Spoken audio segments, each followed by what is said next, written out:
We are back at it, continuing on with our Odyssey and the story of our epic hero Odysseus. Once he has made it through the underworld where kind of all the dead people were hanging out, and we heard what the expectations of him were, or the things he could or couldn't do from that blind kind of prophet guy, Tiresias. He laid out the course of action for Odysseus in order for him to successfully get back home to Ithaca. And like we've discussed and read, there are a bunch of different things that he can, like I said, cannot do, or his men cannot do, if they are to successfully get back to Ithaca. And so the next section, the last section of part one, so we're almost halfway done with the Odyssey, is titled The Sirens, Scylla, and Charybdis. Odysseus and his men return to Circe's island, where Circe warns him of the perils that await him, the forces that could prevent him from achieving his destiny. The following passage is in Circe's voice. Listen with care to this now, and a god will arm your mind. Square in your ship's path are sirens, crying beauty to bewitch men coasting by. Woe to the innocent who hears that sound. He will not see his lady nor his children in joy crowding about him. Home from sea, the sirens will sing his mind away on their sweet meadow lulling. There are bones of dead men rotting in a pile beside them, and flayed skins shrivel around the spot. Steer wide, keep well to seaward. Plug your oarsmen's ears with beeswax kneaded soft. None of the rest should hear that song. But if you wish to listen, let the men tie you to the lugger, hand and foot, back to the mast, lashed to the mast, so you may hear those harpies' thrilling voices. Shout as you will, begging to be untied. Your crew must only twist more line around you and keep their stroke up till the singers fade. The next peril lies between two headlands. Circe continues her warning. That is the den of Scylla, where she yaps abominably, a newborn's whelp's cry, though she is huge and monstrous. God or man, no one could look on her in joy. Her legs, and there are 12, are like great tentacles, unjointed, and upon her serpent necks are borne 6 heads like nightmares of ferocity, with triple serried rows of fangs, deep gullets of black death. Half her length she sways, her head's in air, outside her horrid cleft, hunting the sea around that promontory for dolphins, dogfish, or what bigger game thundering amphitrite feeds in thousands. And no ship's company can claim to have passed her without loss and grief. She takes from every ship 1 man for every gullet. The opposite point seems more a tongue of land you'd touch with a good bow shot at the Narrows. A great wild fig, a shaggy mass of leaves, grows on it, and Charybdis lurks below to swallow down the dark sea tide. 3 times from dawn to dusk she spews it up and sucks it down again 3 times, a whirling maelstrom. If you come upon her then, the God who makes the earth tremble could not save you. No, hug the cliff of Scylla. Take your ship through it on a racing stroke. Better to mourn 6 men than lose them all. And the ship, too. Then you will coast Thrinacia, the island where Helios's cattle graze, fine herds and flocks of goodly sheep. The herds and flocks are 7, with 50 beasts in each. No lambs are dropped or calves, and these fat cattle never die. Now give these kine a wide berth. Keep your thoughts intent upon your course for home, and hard seafaring brings you all to Ithaca. But if you raid the beeves, I see destruction for ship and crew. The Ithacans set off. Odysseus does not reveal Circe's last prophecy, that he will be the only survivor of their long journey. Still speaking to Alcinous's court, Odysseus continues his tale.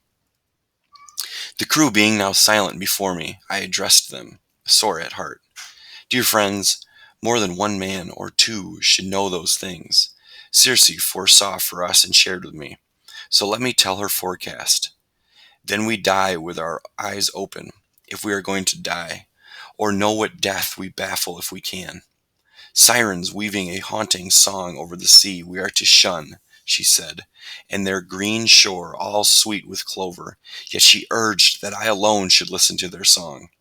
Therefore, you are to tie me up, tight as a splint, erect along the mast, lashed to the mast, and if I shout and beg to be untied, take more turns of the rope to muffle me. I rather dwelt on this part of the forecast, while our good ship made time, bound outward down the wind for the strange island of Sirens. Then all at once the wind fell, and a calm came over the sea, as though some power lulled the swell. The crew were on their feet briskly to furl the sail and stow it. Then, each in place, they poised the smooth oar blades and sent the white foam scudding by. I carved a massive cake of beeswax into bits and rolled them in my hands until they softened. No long task, for a burning heat came down from Helios, lord of high noon. Going forward, I carried wax along the line and laid it thick on their ears. They tied me up, then plumb amidships, back to the mast, lashed to the mast, and took themselves again to rowing. Soon as we came smartly within hailing distance, the two sirens, noting our fast ship off their point, made ready, and they sang.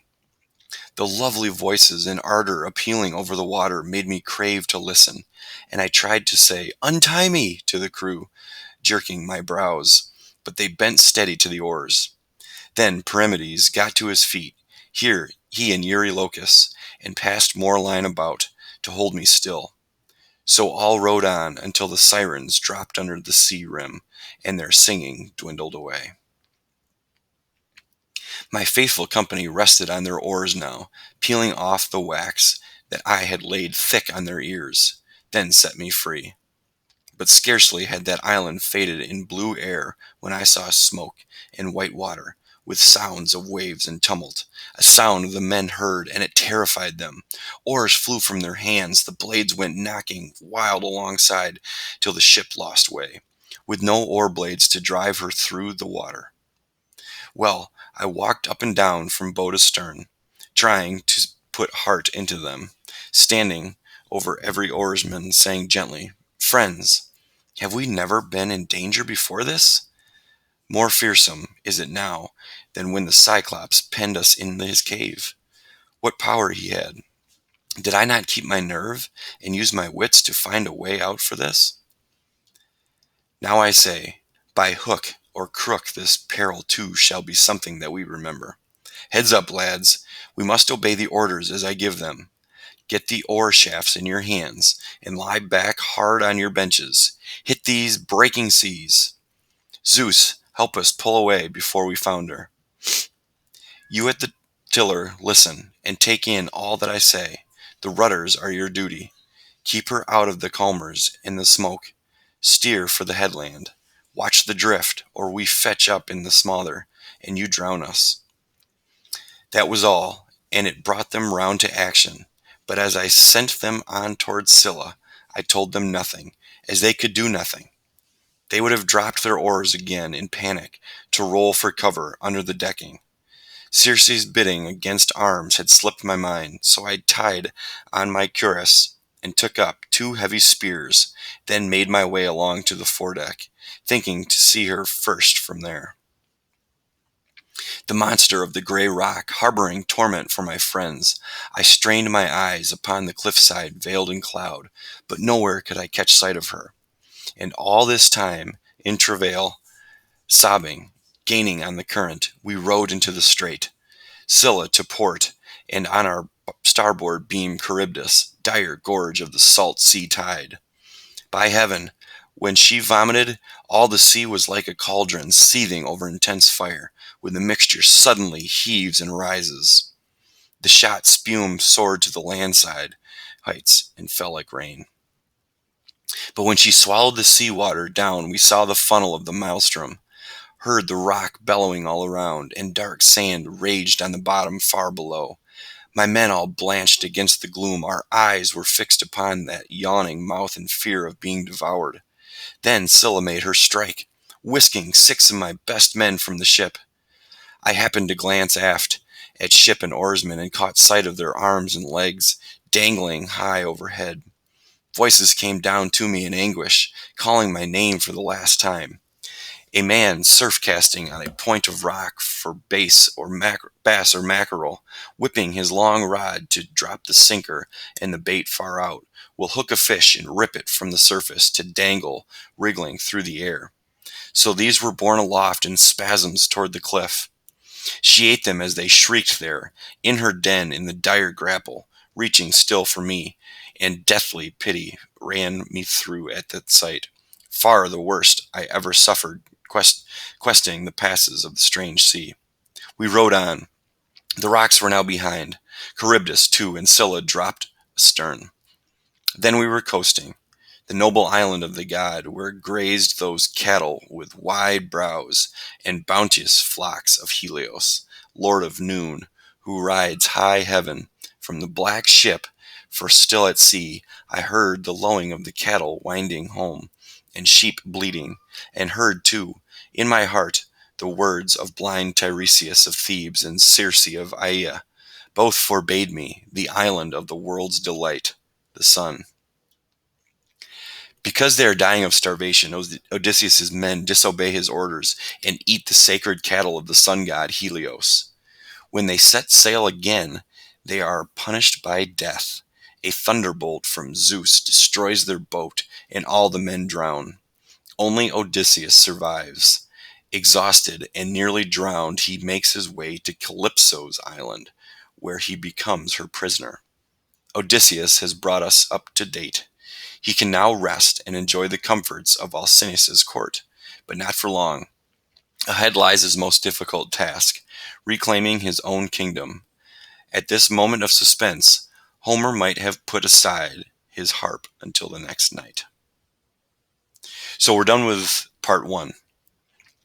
Just to recap a little bit of what he just went through. First of all, they had to sail past the Sirens, which were kind of those nymph goddesses that sang a beautiful song that basically draw people into them. Then he had to deal with Scylla and Charybdis. Scylla being kind of a serpent type monster, Charybdis being a whirlpool. And he had to navigate his ships between the two of them. Again, Scylla is kind of up on the rocks, like he's got to go through these narrows. And on one side is a whirlpool. On the other side along the rocks is this kind of serpent, Scylla. So have you ever heard the term someone stuck between a rock and a hard place? Well, that's where this comes from. He's stuck between a rock, Scylla, and a hard place, being the Charybdis, the whirlpool. Like it's a lose-lose situation. You're stuck. You just got to kind of make your way through and do the best that you can, and he does with his men. And then they make it to the place where he is told not to eat any of the cattle of the sun god Helios. Or otherwise his men are all going to perish. They're all going to be killed. They're all going to die. And sure enough, that's what happens. Hey, moving on. Part 2, coming home, is what we're going to read next. So obviously now he's kind of on the end of his journey coming home, trying to get back home to Ithaca to get back to his son Telemachus and his wife.